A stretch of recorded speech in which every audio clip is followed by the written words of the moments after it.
नमस्कार, रीवा 24 के ताजा तरीन अंक के साथ मैं शैलेंद्र। सबसे पहले प्रमुख खबरें। रीवा में गर्ल्स मैराथन का हुआ आयोजन, 700 लड़कियों ने लिया भाग। कटनी की राजकुमारी ने जीता प्रथम पुरस्कार। सिरमौर चौराहे स्थित निर्माणाधीन फ्लाईओवर बना, लोगों का सरदर्द, व्यापारियों का धंधा चौपट। युवती की नहर में डूबने से मौत, एसडीआरएफ व होमगार्ड की टीम ने शव को किया बरामद। और हत्या के आरोपियों को आजीवन कारावास व अर्थदंड की सजा। खबरें विस्तार से।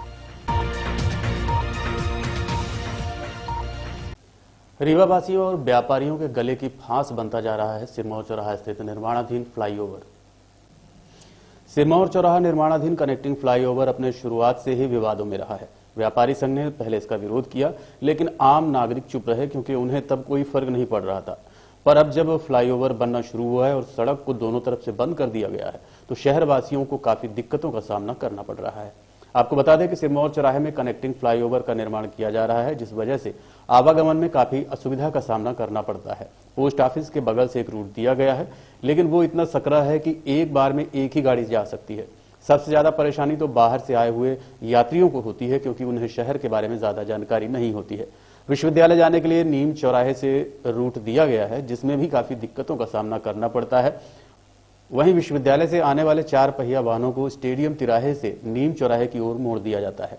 सिरमौर बैकुंठपुर से आए यात्रियों को काफी दिक्कतों का सामना करना पड़ता है, क्योंकि वो काफी सामान लिए होते हैं।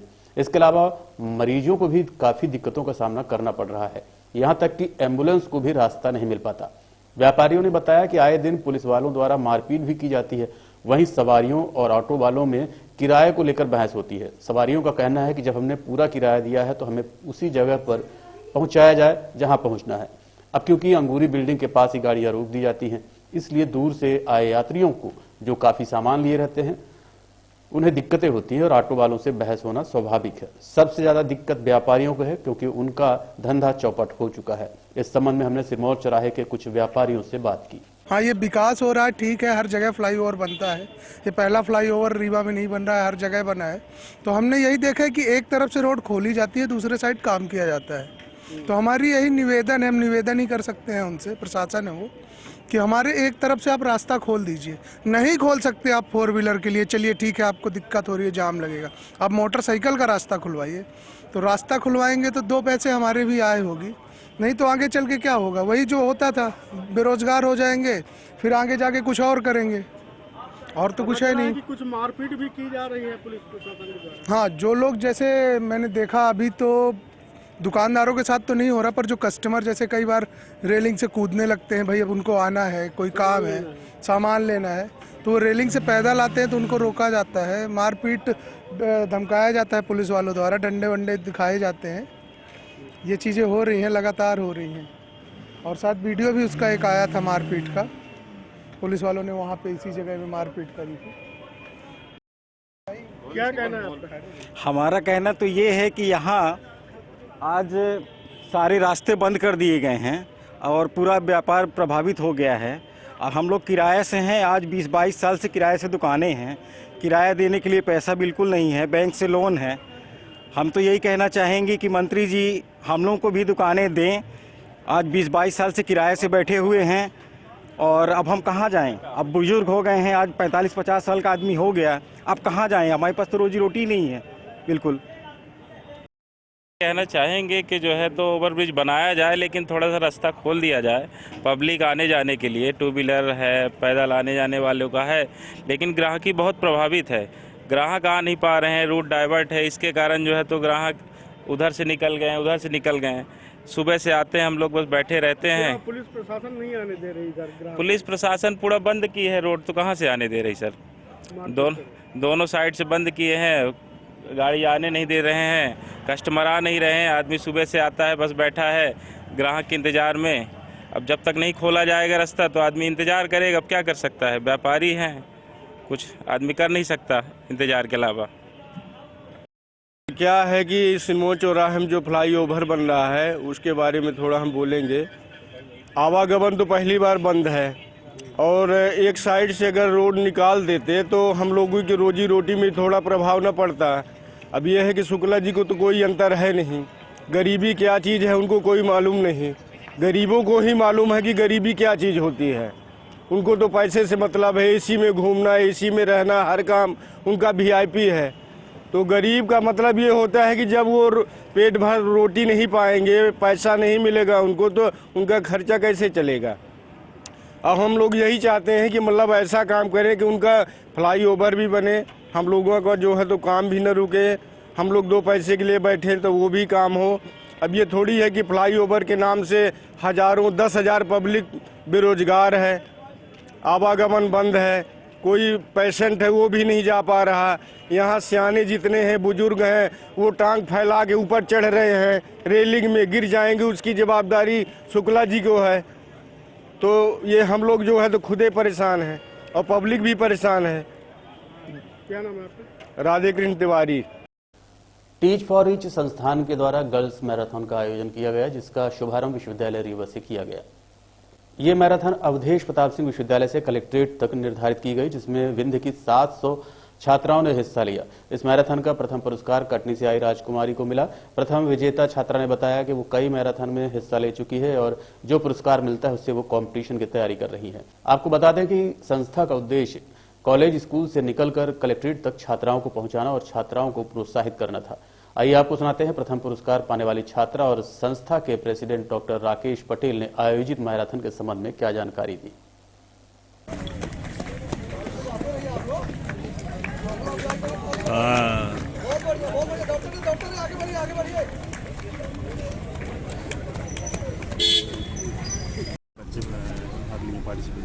सर, आप लोगों का बहुत बहुत धन्यवाद पहली बात इसको कवर करने के लिए। दूसरा ये कि बच्चे बहुत दूर दराज से आए हैं। हम तो सोचते रीवा संभाग के बच्चे बस रहेंगे, पर इसमें कटनी जबलपुर संभाग तक के बच्चे आए हैं इसमें दौड़ने के लिए। शहडोल संभाग से बच्चे आए हैं, शहडोल से भी बच्चियाँ आई हैं।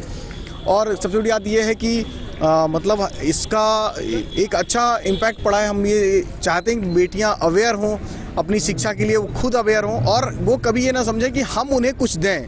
हम ये चाहते हैं वो ये हम उनसे कुछ छीने नहीं, हम उनसे उनका बचपन नहीं छीने, हम उनसे उसका स्कूल नहीं छीने, हम उनकी आज़ादी नहीं छीने, उनके जीने की आज़ादी, उनके खाने की आज़ादी, उनके चलने की आज़ादी, उनके रहने की आज़ादी। तो एक तरह ये मैराथन जो है एक मैसेज है हमारी तरफ से समाज के लिए और बेटियों की तरफ से जो जिन्होंने मैराथन में पार्टिसिपेट किया है। 700 बच्चियां आई हैं। पहले हमने 500 का रजिस्ट्रेशन कराया था, तो उसके बाद मुझे पता चला रजिस्ट्रेशन जो है एक्स्ट्रा हो गए हैं, तो हमें फिर 200 टी-शर्ट कल रात में बनवानी पड़ी। मतलब रात भर रह के कल हमने टी-शर्ट बनवाई 200 और की कम न पड़ जाए बेटियों को। तो कह रहे हैं मतलब इतना जोश और उत्साह देखने को मिलता है। और सोचिए 7.5 किलोमीटर से ज़्यादा की रन है ये और बेटियाँ दौड़ रही हैं। हमें खुशी इस बात की है कि उनने पार्टिसिपेट किया बहुत दूर दराज से आकर और ये मैसेज दिया है समाज को कि वो उनमें बहुत स्टेमिना है, उन्हें बहुत काबिलियत है, बस उन्हें मौका मतलब हम उनसे उनका मौका नहीं छीने। अगर हम उन्हें वाकई उन्हें मौका देते हैं तो निश्चित तौर पे देश के लिए बेहतरीन करेंगे। कितने सालों से हो रहा है? मैराथन दौड़ पिछले करीब 6 सालों से हो रहा था, लेकिन बीच में 2 साल कोविड की वजह से नहीं हो सका था, इसलिए इस साल वापस से हमने इसे रिज्यूम किया है। और इस साल पहले हर साल लगभग 500 ही बच्चियाँ हो गई, पर इस साल 2 साल बाद हुआ है तो काफ़ी बच्चियों ने पार्टिसिपेट किया और बहुत दूर दराज से बच्चियाँ गांव तक से आई हैं। मतलब रात से आ गई कुछ बच्चियाँ यहाँ पे जो गांव की थी, उनके पास साधन नहीं था सुबह आने के लिए 6 बजे, तो रात से ही आके यहाँ पे रुकी हुई थी। और सुबह वहाँ से 6 बजे बच्चियाँ आना इकट्ठा होना शुरू किया था, हमने 7:15 बजे वहाँ से उसको हरी झंडी दिखाई थी। पुरस्कार भी कुछ रखा है? सर पुरस्कार रखा है, इसमें पहला पुरस्कार जो है 10,000 रुपये है, दूसरा पुरस्कार 5,000 रुपये, तीसरा 3,000 रुपये और चौथे से लेकर 10वीं तक का 1,000 रुपये है और 11वीं से 20 तक का 500 रुपये उसका। उसके अलावा सभी बच्चों के लिए टी-शर्ट हमने प्रोवाइड कराई है, सभी के लिए नाश्ता, रास्ते में जो फ्रूट्स और पानी फ्रूटी वगैरह उनको प्रोवाइड कराया, सभी के लिए सर्टिफिकेट्स हैं और सभी बेटियों के लिए टीच का एक पैड और एक मैसेज है हमारी तरफ से, वो उनको फ्री मिलेगा। कहाँ से कहाँ सकते? दौड़ का आयोजन सर APS यूनिवर्सिटी से कलेक्ट्रेट तक का है और ये करीब 7.5 किलोमीटर का डिस्टेंस है टोटल जो बेटियां तय कर रही हैं। और हमारा सीधा सा मैसेज ये था कि बेटियां APS यूनिवर्सिटी में पढ़ करके वो कलेक्टर बन सकती हैं। इस मैराथन में फर्स्ट आई हैं? जी। कहाँ से आपको किस प्रेरणा मिली है इस तरह की ट्रेनिंग के लिए? सर मैं खुद से ही भोपाल में ट्रेनिंग करती हूँ, साथ में कॉम्पिटिटिव एग्ज़ाम की तैयारी करती हूँ। अभी मेरे पास इनकम का कोई सोर्स नहीं है, तो ये मैराथन वगैरह का खेल के प्राइज मनी की इकट्ठा करती हूँ पैसा, फिर नेशनल वगैरह और ये सोच रही हूँ कि देश को रिप्रेजेंट करूँ। तो सब जगह में मैराथन वगैरह जैसे 20-25 हज़ार की होती है तो मैं खेलने जाती हूँ। तो इसी प्रकार से मैं अपना पैसा इकट्ठा करके नेशनल वगैरह की तैयारी कर रही हूँ। अभी तक कितने मेडल जीती हैं? नेशनल में 10-15 पार्टिसिपेट कर चुकी, नेशनल में, स्टेट में 20-25 मेडल होंगे मेरे गोल्ड। आपको? हाँ सर, तो यही कहाँ गई हैं इसको मैराथन के लिए? मैराथन वगैरह नेशनली मेरे 15-20 है, और मैराथन वगैरह तो मैं 42 करती हूँ। मैराथन तो कई जगह खेली हूँ, जैसे कि इंदौर मैराथन होती है उसमें फर्स्ट प्राइज था 2020 में, और अहमदाबाद में भी अदानी मैराथन, बहुत सारी है ऐसी। गुड़गांव पुलिस और आर्मी में जाने का उद्देश्य है? हाँ सर है, मगर हो नहीं पा रहा है। कॉम्पिटिटिव एग्जाम की तैयारी कर रही हूँ। क्या नाम है आपका? राजकुमारी। कहाँ की रहने वाली हैं? कटनी। गौवंशों की दुर्दशा दिन प्रतिदिन बढ़ती जा रही है। मध्य प्रदेश सरकार की हजारों गौशालाओं के सपने अभी भी प्रदेश में अधूरे पड़े हैं, और एक बार पुनः ठंड के मौसम में बेजुबान बेसहारा छोड़े जाने वाले गौवंशों को जगह जगह अवैध बाड़े बनाकर ठंड के मौसम में बिना भोजन, छाया, पानी और समुचित व्यवस्था के भूख प्यास से मारा जा रहा है। रीवा जिले के बैकुंठपुर थाना क्षेत्र के पलहान गांव में पंचायत द्वारा बनाए गए मुक्तिधाम और कब्रिस्तान में अवैध तरीके से सैकड़ों की संख्या में गांव के दबंग व्यक्तियों और वहां के पंचायत के प्रतिनिधियों, सरपंच, सचिव के सहयोग से बेजुबान बेसहारा गौवंशों को कैद कर दिया गया है। कब्रिस्तान में कैद किए गौवंशों के लिए किसी भी प्रकार से भोजन पानी की व्यवस्था न होने के कारण ठंड के मौसम में रोज 1-2 गाय मर जाती हैं। वायरल हो रहे वीडियो में दिखाया गया है कि कैसे गाय के कंकाल को कुत्ते नोच कर खा रहे हैं, और कई बेजुबान गाय भूख से चिपके हुए पेट के साथ खड़ी हुई। वो देख रही इस आशा के साथ कि मानो उनके लिए क्या कर रहा है, भोजन छाया की व्यवस्था करेगा या नहीं, लेकिन निर्दयी मनुष्य अपने पेट के चक्कर में बेजुबानों की सुध कैसे ले सकता है। रीवा जिले के बैकुंठपुर थाना क्षेत्र में पलहान नामक ग्राम है। पलहान ग्राम के नज़दीक एक पलहान ग्राम में ही मुक्तिधाम, शांतिधाम बनाया गया है, कब्रिस्तान, जो पंचायतों के द्वारा बनाया जाता है। वहाँ पर लगभग 1 सैकड़ा की संख्या में गौवंशों को कैद करके रखा गया है, और उनके लिए कोई छाया की व्यवस्था नहीं है, चारा पानी की भी कोई व्यवस्था नहीं है, और कई गौवंश तो वहाँ पर मर गए हैं, जिनको कुत्ते, जो नज़दीकी कुत्ते हैं, उनको नोच नोच कर खाते रहते हैं। पशु क्रूरता की घटनाएं एक बार पुनः पूरे जिले और पूरे प्रदेश में बढ़ गई हैं, और इसका सबसे बड़ा कारण ये है कि जो स्थानीय स्तर पर पंचायतें हैं वो उसका ध्यान नहीं दे रही हैं। गौशालाएं जो मुख्यमंत्री गौशाला योजना के अंतर्गत बनाई जानी है, सब अधूरी पड़ी हुई हैं या बनी ही नहीं है, बंदरबाट हुआ है, और जिसकी वजह से गौवंश जिनको सुरक्षा, पोषण और इस तरह से छाया उनको प्रदान की जानी चाहिए गौशालाओं में, वो उनको मिल नहीं रही है। अब इसमें जो कलेक्टर रीवा के समय समय पर जो फरमान जारी हुए हैं, जिसमें इनके लिए व्यवस्था ग्राम पंचायत स्तर पर स्थानीय निकाय, तहसीलदार, थाना प्रभारी और चिकित्सा अधिकारी, SDM, ये सब इसकी देखरेख करेंगे, व्यवस्था बनाएंगे, पशु क्रूरता ना हो इसका बराबर ध्यान रखेंगे। ऐसा कोई भी नियम कायदा का पालन नहीं हो रहा है, सिर्फ मात्र कागजों पर है। बेसहारा गौवंशों के लिए भी उन्होंने व्यवस्था बनाई थी, उसके लिए भी कोई व्यवस्था नहीं है, और आप देख सकते हैं कि कहीं भी सड़कों में, खेतों में गौवंश इस तरह से बेसहारा घूमते रहते हैं, पशु क्रूरता का शिकार होते हैं, उनके मुंह पैर तार से बांध दिए जाते हैं, अवैध बाड़ों में कैद कर दिए जाते हैं, नहरों, घाटियों, जलप्रपातों में छोड़ दिए जा रहे हैं। इस प्रकार से जो पशु क्रूरता की घटनाएं निरंतर बढ़ रही हैं हमारे समाज में, बेहद चिंताजनक हैं, दुर्भाग्यपूर्ण हैं, और हम लोगों के लिए शर्मिंदगीपूर्ण भी हैं। तो इसमें शासन प्रशासन मुस्तैदी से ध्यान दे, और जो भी जिम्मेदार हैं उनके ऊपर इस विषय पर कार्यवाही की जाए। विशेष तौर पर जो बैकुंठपुर थाना क्षेत्र में पलहान नामक ग्राम है, वहाँ पर बैकुंठपुर थाने में गए भी थे कुछ स्थानीय लोग रिपोर्ट करने के लिए, लेकिन वहाँ के थाना प्रभारी ने पता चला है कि उन्होंने रिपोर्ट नहीं दर्ज की है। इस पर उनको कार्यवाही करनी चाहिए, तत्काल कार्यवाही करनी चाहिए। ताला थाना अंतर्गत पतेरी कोठार में युवती का नहर में बहने का मामला प्रकाश में आया है। रीवा जिले के ताला थाना अंतर्गत पतेरी कोठार में एक युवती का चप्पल और स्वेटर नहर किनारे मिला, जिसकी गुमशुदगी की रिपोर्ट 19 तारीख को गोविंदगढ़ थाना में दर्ज कराई गई थी। स्वेटर और चप्पल के आधार पर परिजनों का मानना है कि युवती नहर में गिर गई है। उसी के आधार पर SDRF और होमगार्ड की टीम मौके पर पहुंची और तलाश शुरू की। युवती का नाम आरती कुशवाहा, पिता यमुना प्रसाद कुशवाहा बताया जा रहा है, जो 20 वर्ष की है और पतेरी कोठार की है। बताया जा रहा है कि युवती का शव मुकुंदपुर ताला थाना अंतर्गत मोहनी गांव में बरामद कर लिया गया है। रीवा जिले के पुलिस अधीक्षक नवनीत भसीन के द्वारा वारंटियों की धरपकड़ का अभियान एक बार फिर तेज कर दिया गया है। जिले भर में एक साथ शुरू किए गए अभियान में बड़ी तादाद में वारंटी पकड़ने के लिए पुलिस को सफलता हासिल हुई है, जिसके कारण न्यायालय में भीड़ एकत्रित होती दिखाई दे रही है। आपको बता दें कि न्यायालय में ऐसे आरोपियों की तादाद हद से ज्यादा हो चुकी है जो जमानत के बाद न्यायालय में पेश नहीं होते। मामलों की बढ़ती संख्या को देखते हुए पुलिस विभाग के द्वारा ऐसे वारंटियों को एक अभियान के तहत पकड़ा जा रहा है। पुलिस के द्वारा चलाए जा रहे इस अभियान को देखते हुए वारंटियों में हड़कंप मचा हुआ है। यहां तक कि कई बार तो एंटी भूमिगत हो गए हैं। आपको बता दें कि न्यायालय में ऐसे भी मामले हैं जिसमें आरोपियों के अतिरिक्त ऐसे व्यक्ति हैं जिनकी संख्या काफी अधिक है, जिनका नाम किसी न किसी मामले में गवाह के रूप में है और वो न्यायालय में उपस्थित नहीं हो रहे हैं। की धरपकड़ हुई है। ये आज हमारा कॉम्बिंग गश्त चल रहा विशेष अभियान के तहत जितने भी पेंडिंग वारंट है हमारे, उसके संबंध में उनकी धरपकड़ की जा रही है। हमारे जिले के समस्त थाना और चौकी क्षेत्रों में टीमें बना करके रवाना किया गया है, जिसमें हमें निरंतर सफलताएं मिल रही हैं। अभी भारी संख्या में वारंटी पकड़े गए हैं, पर एक निश्चित आंकड़ा जब ये अभियान शाम को जब समाप्त होगा उसके बाद ही हम आपको उपलब्ध करा सकते हैं। जन्मदिन पार्टी मनाकर वापस आ रहे बाइक सवार हुए दुर्घटना का शिकार, एक की मौत, 2 गंभीर। कोहरे का कहर और तेज रफ्तार बाइक एक बार फिर दुर्घटना का सबब बन गया। जन्मदिन की पार्टी मनाकर आ रहे 3 युवक सड़क दुर्घटना का शिकार हो गए, जिसमें से एक की मौत हो गई।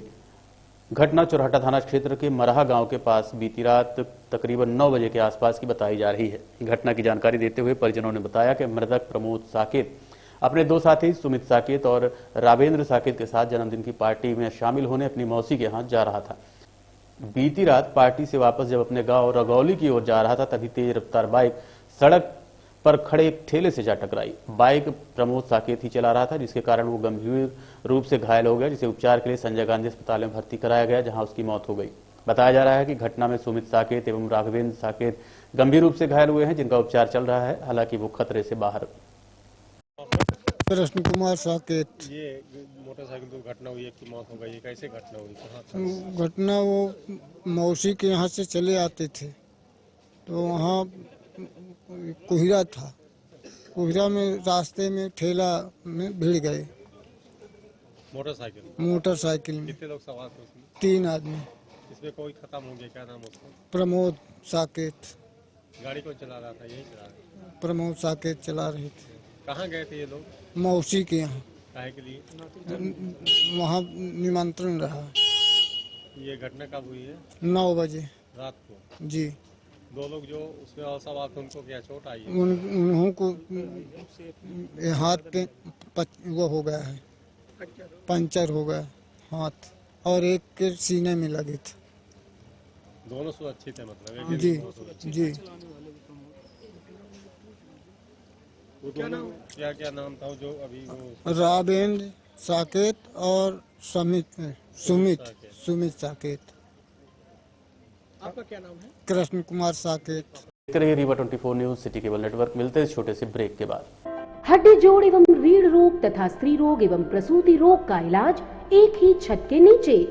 विघ्नहर्ता hospital and trauma centre, hotel landmark के पास, रतहरा, रीवा। डॉक्टर संतोष सोनी, पूर्व चिकित्सक, बॉम्बे हॉस्पिटल, मुंबई। हड्डी जोड़ एवं रीढ़ रोग विशेषज्ञ, छोटे चीरे एवं दूरबीन विधि द्वारा हाथ तथा पैर की हड्डियों का ऑपरेशन। गठियाबात, जटिल एवं बिगड़े हुए फ्रैक्चर का बेहतर इलाज करते हैं डॉक्टर संतोष सोनी। विघ्नहर्ता हॉस्पिटल ट्रॉमा सेंटर में ही स्त्री एवं प्रसूत रोग विशेषज्ञ डॉक्टर शैलजा सोनी भी उपलब्ध हैं, जिनकी देखरेख में नॉर्मल डिलीवरी, सिजेरियन ऑपरेशन एवं बच्चेदानी से संबंधित ऑपरेशन की बेहतर सुविधा। संतानहीन दंपत्ति तत्काल संपर्क करें। विघ्नहर्ता hospital and trauma centre, hotel landmark के पास, रतहरा, रीवा। सुविधाजनक एवं सफल इलाज हेतु आज ही संपर्क करें। विघ्नहर्ता hospital and trauma centre, hotel landmark के पास, रतहरा, रीवा। मोबाइल नंबर 7828781983 अथवा 8462956774 पर। हत्या के आरोपियों पर दोष सिद्ध पाते हुए न्यायालय ने आजीवन कारावास व अर्थदंड की सजा से दंडित किया है। रामलोटन साकेत निवासी नौबस्ता सहित उसके परिवार के सदस्यों पर 7 जून 2019 को आरोपियों ने कट्टा, तलवार सहित अन्य हथियारों से हमला किया था, जिसमें पीड़ित सहित उसके परिवार के सदस्य घायल हो गए थे। उनको उपचार के लिए अस्पताल भिजवाया गया, जहां रामलोटन साकेत की मौत हो गई। इस मामले में पुलिस ने आरोपी अशोक साकेत, पिता भगवान दिन साकेत, कृष्णा साकेत उर्फ मंजा, फूलचंद साकेत, कन्हैयालाल साकेत, राहुल पाठक, राम नारायण, सभी निवासी नौबस्ता, अंकित मिश्रा, पिता संतोष मिश्रा निवासी कचूर को गिरफ्तार कर न्यायालय में पेश किया। विशेष न्यायाधीश ST-SC में दोनों पक्षों की दलीलों को सुना गया। शासकीय अधिवक्ता द्वारा आरोपियों के खिलाफ पेश किए गए सबूतों का परीक्षण किया गया। सुनवाई के बाद न्यायालय ने आरोपियों पर दोष सिद्ध पाया और आजीवन कारावास व अर्थदंड से दंडित किया गया है। एक आरोपी राहुल पाठक को न्यायालय ने दोष मुक्त कर दिया। मामले के दो आरोपी सुनील मिश्रा पिता स्वर्गीय राजकिशोर मिश्रा 35 वर्ष निवासी कचूर थाना चुरहटा व दुष्यंत पांडे पिता सुरेश 35 वर्ष निवासी नौबस्ता भी फरार चल रहे हैं। कृष्णा साकेत, आरोपी कन्हैया साकेत, फूलचंद साकेत, राहुल पाठक, अंकित मिश्रा और इस पर दो फरार अभियुक्त सुनील मिश्रा और दुष्यंत पांडे, ये सब एक राय होकर गए और इन्होंने मृतक राम लोटन के साथ मारपीट की। मारपीट के दौरान उसको गंभीर चोटें आईं और जिस पर उसे संजय गांधी अस्पताल में भर्ती किया गया, जहां पर उसकी मृत्यु हो गई। ये माननीय न्यायालय के समक्ष जब अभियोग पत्र प्रस्तुत किया गया, माननीय न्यायालय श्रीमान विशेष न्यायाधीश श्री CM उपाध्याय साहब ने प्रकरण में पूरी विवेचना करके पूरे साक्षियों का साक्ष्य लेने के बाद साक्ष्य में पाया कि ये तमाम आरोपी गणों ने ये विभिन्न धाराओं में, मुख्य रूप से इस पर 302 की धारा पर जिस पर राम लोटन की मृत्यु हुई थी, इस पर 5 आरोपियों को, जिसका नाम अशोक साकेत, कृष्णा साकेत, कन्हैया साकेत, फूलचंद साकेत और अंकित मिश्रा को आजीवन कारावास की सजा दी गई और 323 में सजा दी गई, 149 पर सजा दी गई। अंकित मिश्रा सवर्ण है, उन्होंने चूंकि हरिजन ST-SC के व्यक्ति की मृत्यु की थी, ये जानते हुए कि ये ST-SC का व्यक्ति है, जिस पर न्यायालय ने 325 ST-SC एक्ट की धारा पर उस पर भी आजीवन कारावास की सजा सुनाई है। और अब चलते चलते एक खास खबर। शासकीय शिक्षक शिक्षा महाविद्यालय में विधानसभा अध्यक्ष गिरीश गौतम ने एक पुस्तक का विमोचन किया। राष्ट्रीय शिक्षा नीति 2020 दृष्टि चुनौतियां, शिवानंद तिवारी और डॉक्टर रंजना मिश्रा द्वारा लिखित इस पुस्तक का विमोचन आज मुख्य अतिथि के रूप में पधारे विधानसभा अध्यक्ष गिरीश गौतम ने किया। इस अवसर पर विशिष्ट अतिथि के रूप में श्री SK त्रिपाठी, संयुक्त संचालक लोक शिक्षण विभाग, प्राचार्य शासकीय शिक्षक महाविद्यालय डॉक्टर RN पटेल रीवा, जिला शिक्षा अधिकारी गंगा प्रसाद उपाध्याय और जिला शिक्षा अधिकारी सीधी डॉक्टर PL मिश्रा सहित संस्था के समस्त शिक्षक व छात्र छात्राएं उपस्थित रहे। धकेलते गए, नीचे तरफ धकेलते गए, हम उसमें भारत का राष्ट्रभाव की जगह से, राष्ट्रभाव हम नहीं पैदा कर सके उसके भीतर, और इसी में आज हमारे सामने संकट आया हुआ। संकट इसी बात का है कि हमारा जो मूल है, हमारा मूल क्या है? हमारा सनातन धर्म का मूल है क्या? मूल है अतिथ देवो भव अवसुधैव कुटुम्बकम्। ये हमारा मूल भाव, और इसी हमारे मूल भाव पर हमला हो रहा, लगातार हमले हो रहे हैं इसी पर, और वो सिर्फ इस कारण से हो रहा है कि हम किसी तरह से उससे हट करके बाहर चले जाएं तो शायद उनको आक्रमण करने का अवसर मिलेगा। इसलिए आप देखते होंगे इसी देश के भीतर हो रहा है। हमारे 6.5 लाख ग्रंथों को चलाने वाले इसी देश के शासक बन करके रहे, और उनके बारे में जब शिक्षा नीति में लिखा जाता है इनको मत पढ़ाओ, महाराणा प्रताप को महान पढ़ाओ, शिवाजी को महान पढ़ाओ, इनको महान पढ़ाओ, तो फिर ये कहने वालों, ये शिक्षा नीति बनाने वालों को सांप्रदायिकता की नजर से सांप्रदायिक करके बताया जाता है। हम अपने सनातन को जगाना चाहते हैं, अपने मूल भाव को जगाना चाहते हैं। यह शिक्षा नीति का असर है, और हम चुप कर रहे हैं। इसीलिए हमें इस बात को विशेष ध्यान देने की आवश्यकता है, और वो संभव तभी है जब आप इसमें अपनी भूमिका अदा करें। सरकार करेगी अपनी, मुझे आज भी याद है, मैं वो सुना भी आना चाहता हूं। 2003 के पहले एक व्यवस्था बनी हमारे शिक्षा कर्मी भर्ती। क्या शिक्षा कर्मी होते कि गुरु जी होते? क्या नहीं, गुरु जी बाद में आए, शिक्षा कर्मी पहले आए, और 250 में आए, 500 में आए। और मुझे आज भी याद है कि वो बंदर पार्क में आम सभा हो रही, चुनाव के पहले की बात है, 2003 के पहले उमा जी आई, तो एक बड़ी डिमांड थी। तो हमने किस्सा सुनाया उसमें, हमने कहा कि देखो इनको 250-500 मिलता, सरकार आपकी बनने वाली है, इनकी मांग को ध्यान रखना। अब 250-500 देते हो तो एक स्कूल में हमारे गुरुजी शिक्षा कर्मी बच्चे को पढ़ा रहे हैं, गंगा नदी अमरकंटक से निकलती है और संगाबाद होकर वो पाताल में गिर जाएगी। हमारे उपाध्याय जी गए, हमारे त्रिपाठी जी गए, भाई गलत क्या पढ़ा रहे हो? बोले जब तक 250 मिलेगा हम भोपाल काल से एक कदम आगे निकल जाएंगे। सरकार आने के बाद विचार कर रहे, ऐसा नहीं कहता कि हमने सब दूर कर दिया और उसको परिवर्तन, उस कल्चर को बदलने का प्रयास किया और इसी भाव से दिया कि आपके साथ आपका अपमान नहीं हो, पर हमारा वेतन से जुड़ा हुआ अपमान हमारा कोई अपमान माने नहीं रखता। हमको वेतन कब मिलता हो? हमारा सबसे बड़ा अपमान यह है कि हमको हमारे गांव के भीतर रहने वाले समाज के लोग हमको हेय दृष्टि से देखे, उससे बड़ा अपमान हमारे शिक्षकों का कुछ नहीं हो सकता है। हमें चिंता अपने उस अपमान की करना चाहिए। समाज के ऊपर, समाज के भीतर हमारी छवि सम्मान की बने और ये हमारी भूमिका में हो सकती है और हमारी इस भूमिका से कतई नहीं हो सकती। हम पढ़ रहे अखबार में हमारे डीओ साहब जाते हैं, इस समय रोज चेकिंग कर रहे हैं, गए स्कूल में ताला बंद, 3 मास्टर तीनों ताला बंद करके भाग गए। कानूनी तौर पर आप हाई कोर्ट से जीत जाओगे, तमाम सारी बातें हो जाएंगी और समाज ने इस नजर से हम और इस पुस्तक की रचना में बड़ी भूमिका डॉक्टर रंजना जी की है। मैं आपको बहुत बहुत बधाई देता हूँ। मैं इसमें प्रमुख लेखक नहीं हूँ, प्रमुख लेखक आप हैं, मैं आपका सहयोगी लेखक हूँ। आपने जिस संजीदगी से पूरी नीति को पढ़ा, जो आपकी अकादमिक समझ है, मैं उसको सल्यूट करता हूँ।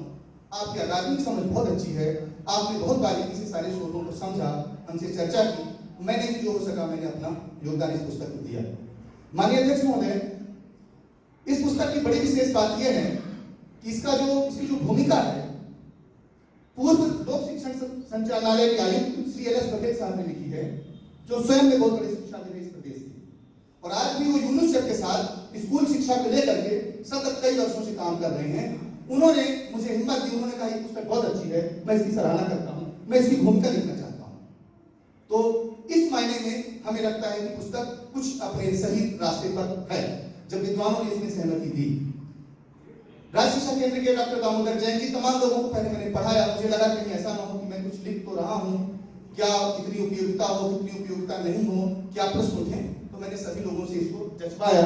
जांचने के बाद सभी ने मेरी हौसला अफजाई की, सभी ने मेरी पीठ थपथपाई और बतौर खास माननीय अध्यक्ष महोदय, आपने जब विधानसभा के सभागार में जब बीजू भाई शिक्षक सम्मान से मुझे जैसे छोटे शिक्षक को आपने नवाजा, तो हमारा सीना और चौड़ा है। मानिए इसके बाद मैं इसमें तेजी लाया और इस काम को पूरा करने के हमने पूरी कोशिश की। हम इसको अनुपूज कार्यक्रम के साथ चाहते थे विमोचन हो, लेकिन मां भगवती को कुछ और मंजूर था कि इसका अलग से कोई कार्यक्रम हो, जैसा मंजूर था वैसा हो पाया। इस पुस्तक में 3 काम आपके काम के हैं जो मैं कहना चाहता हूँ और अपनी बात को जल्दी समाप्त करूंगा। पहला ये कि हमने इसमें नीतिगत प्रावधान को समराइज किया है। जो नीति कहती है उसकी मुख्य अंश को, जो सारे जरूरी अंश हैं, ऐसा कोई अंश नहीं छूटेगा जो नीति के अंदर है और हमारी पुस्तक में नहीं है, लेकिन बहुत छोटे अंश में आपको देखने को मिल जाएगा। यानी आप अगर 40 लाइन पढ़ लेंगे तो आप लगभग समझ लीजिए कि 10 पेज का कंटेंट आपको वहां पर उपलब्ध हो जाएगा। ये हम लोगों ने बहुत गहन कोशिश करके इसको हमने निचोड़ निकाला है। दूसरी बड़ी बात इसमें ये है अध्यक्ष महोदय कि राष्ट्रीय शिक्षा नीति के क्रियान्वयन में जो कठिनाइयां आ रही हैं हम सब शिक्षकों के सामने, प्रशासन के सामने, विभाग के सामने, उन कठिनाइयों को चिन्हित करने का हमने प्रयास किया है। तो कौन से ऐसे हॉट स्पॉट हैं जो इसके क्रियान्वयन में कठिनाई उपस्थित कर सकते हैं, हमने उनको समझने की कोशिश की और हमने छोटी एक कोशिश है हमारी, मैं हमेशा कोशिश ही कहूंगा, मैं ये नहीं कहूंगा कि मैं। आज के अंत में इतना ही। देखते रहिए रिवा 24 न्यूज। नमस्कार।